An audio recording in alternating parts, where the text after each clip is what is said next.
तो देखिए आज मैं आप लोगों को एक बहुत बढ़िया इतनी सुंदर कहानी बताने जा रहा हूं जो छात्र लोगों से जुड़ी हुई कहानी है।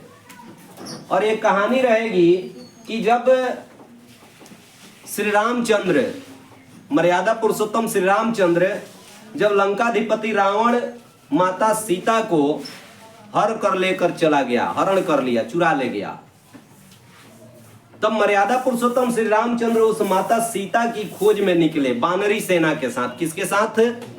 बानरी सेना। बानरी सेना मतलब क्या? बंदरों की सेना लेकर निकले वो। रास्ते में लोग खोज करते हुए जा रहे थे, तब तक जो है अब इन बानरी सेनाओं को क्या हुई कि अब भूख और प्यास का एहसास हो रहा था। इन्हें भूख लगी, प्यास लगी। अब मर्यादा पुरुषोत्तम श्री रामचंद्र जी इस बात को बखूबी समझ लिए। उन्होंने कहा कि देखा कि ये व्यवस्था बड़ा बढ़िया है, एक जगह ऐसा मिला जहां चारों तरफ शीतल मतलब नदी थी एक, और उसके शीतल जो है जल थे, आसपास में बाग बगीचे थे, बड़ा समतल भूमि थी वहां पे। इन्होंने कहा कि एक काम करते हैं, आज यहीं पर हम लोग विश्राम कर लेते हैं। विश्राम करने के बाद फिर हम लोग जो है यहाँ पानी वगैरह की व्यवस्था है, समुचित व्यवस्था, जल तल पीजिए आप लोग भी और थोड़ा आराम कीजिए। अगले बार फिर हम लोग अगले दिन यहाँ से अपनी यात्रा प्रारंभ करेंगे। सभी बंदरों ने जो है आराम करना शुरू किया, लेकिन बानर का जात थी, आप जानबे करते हैं, ऊंट विद्यार्थी बानर और तीनों जात है आनर ना। अब एक बंदर जो है वह चारों तरफ सर्चिंग में, अपने दिमाग को सर्चिंग में डाल दिया, सोचने लगा कि काश कुछ खाने को मिल जाए। बगल में देखा तो एक आम का बगीचा दिखाई दे दिया उसको। वो गया पहले अकेले, सोचा कि चलो देखते हैं। जब जाता है तो देख रहा है कि आम के बगीचे का एक रखवाला जो है, वॉचमैन, रखवाला जो है, माली जो होता है बगीचे को मतलब अगोरने वाला, वह आदमी बैठा हुआ था। इस बंदर ने किसी तरह से उसकी आंखें बचा के प्रवेश कर गया, किसमें? उस बगीचा में, और जा करके दो चार ठो आम खाया और दो चार को गिराया ना। बांदर सब यही ना करता है, दो चार ठो खाया, दो चार ठो गिराया, और जब चलने लगा तो दो चार को तोड़ तोड़ कर हाथ में कांख में दाब लिया, लेके आया तो अपने दोस्तों को दिखाया। अब दोस्तों ने देखा कि बाप रे बड़ा बढ़िया आम लेके आया है भाई, किधर से लाया, व्यवस्था किधर से किया? भूख तो लगी थी। इसने कहा कि पास के ही बगीचा में है। सब बंदर जो है एक दूसरे के पीछे लगे और आराम से लाइन से गए और आराम से जो है प्रवेश कर गए। किसमें? उस बगीचा में। बगीचा का जो रखवाली करने वाला व्यक्ति था वो देखा कि बंदरों की इतनी झुंड आ गई, बड़ा परेशान हुआ, लगा भगाने बंदरों को। अब इसी में दो चार गो उसको डरवा भी दे रहा था, नाक भाव बड़ा सिक रहा है, सब पन घुड़की दिखाता है वो सब, तो डरवाए तो परेशान हो गया। अब करे तो करे क्या बेचारा, पूरा बाग ये सब उजाड़ दिया उसका।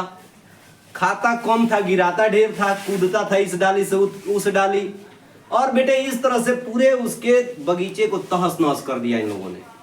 अब ये बेचारा एकदम सिर पर हाथ रख के और बैठ गया।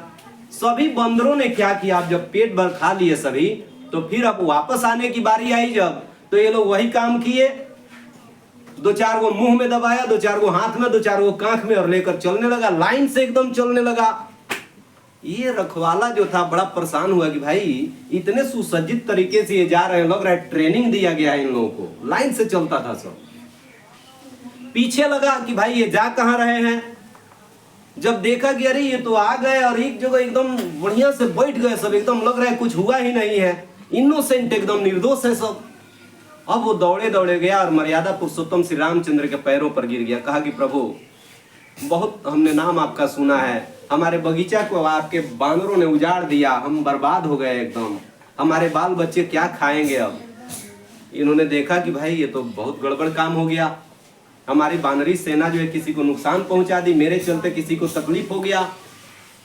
वो कहे कि अच्छा कोई बात नहीं, मैं समझा देता हूं इन लोगों को, अब तो गलती हो गई है, आप जाइए और अपने बगीचा में सब कुछ ठीक ठाक मिलेगा। ये सोचा कि चलो भगवान है, कह रहे हैं।